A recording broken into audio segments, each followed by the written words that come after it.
clock problems. Isa to sa mga kinds ng worded problems na ma-encounter mo sa algebra. So,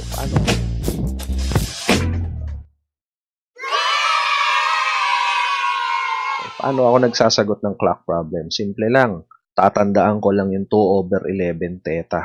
Ang theta is the angle of travel ng minute hand. Disregard mo yung movement ng hour hand.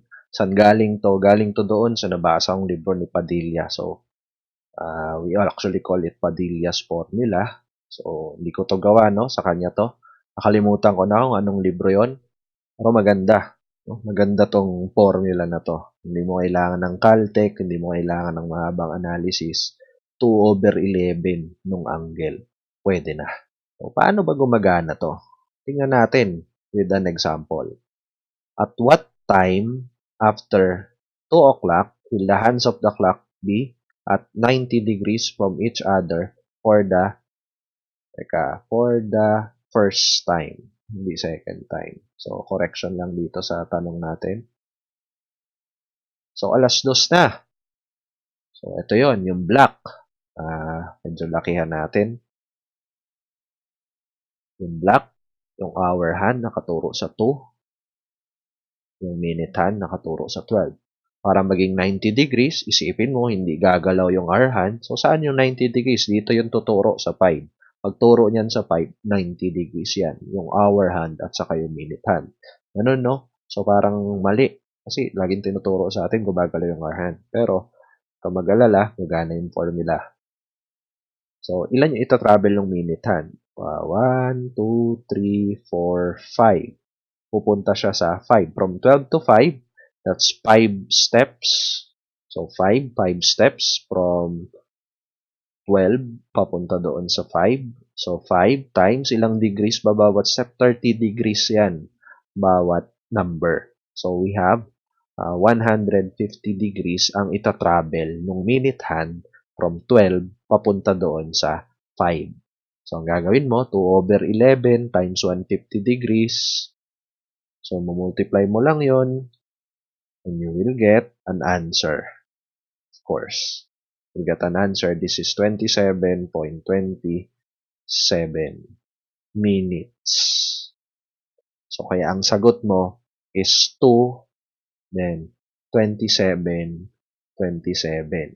Ito yung time na magna 90 degrees yung hands ng clock. Pwede mo yung i-confirm gamit ang conventional method ng pagsosolve. Hindi ko na gagawin yon. I will leave it to you as an exercise. Pero napaka-useful na tong 2/11 theta.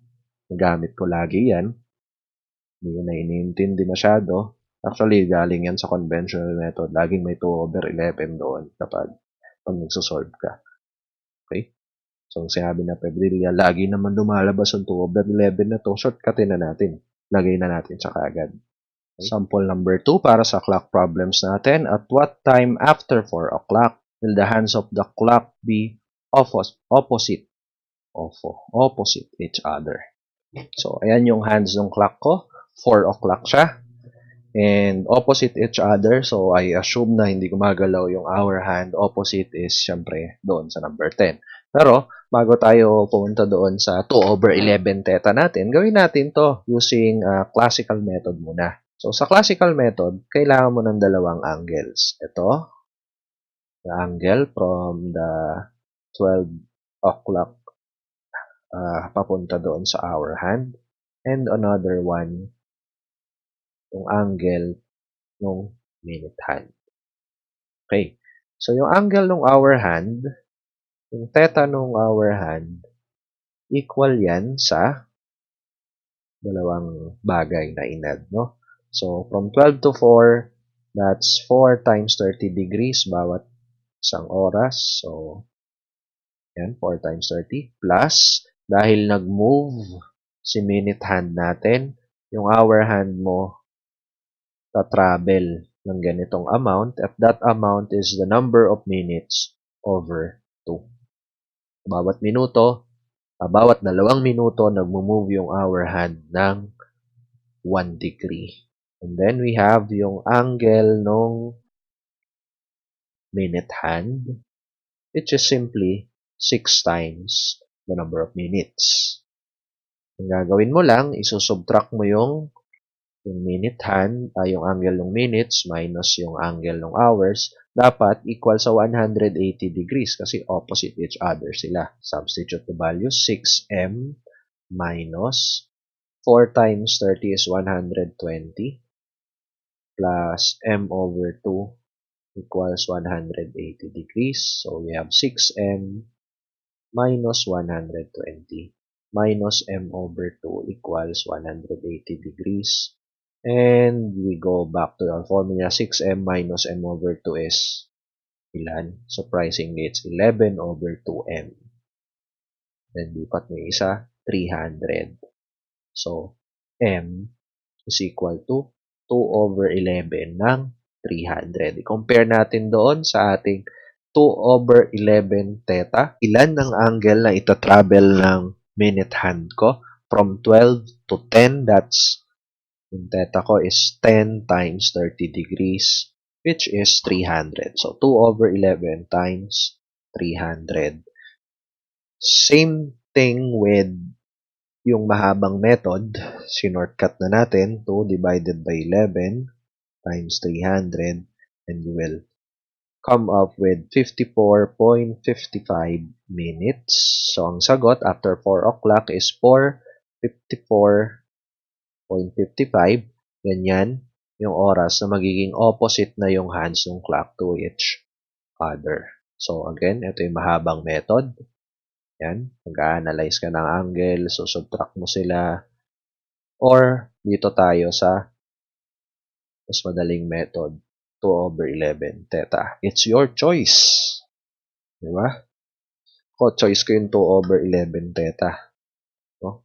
Actually, hindi ko nga naaalala yung 2 over 11. Kinakapa ko na lang. Pag mga clock problems, repeating by 2, so siguro may 11.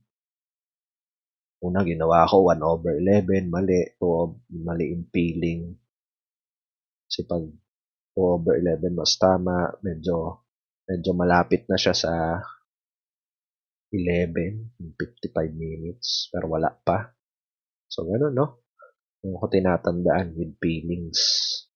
Mas madali nga naman pag susundin mo yung feelings mo. So, ayun lang. Clock problems, 2 over 11 theta ang sikreto. Thank you. Ayos ba? Like mo yung video kung ayos. Pag hindi, wag mo i-dislike. Leave ka ng comment kung bakit, ha? Sige na, subscribe.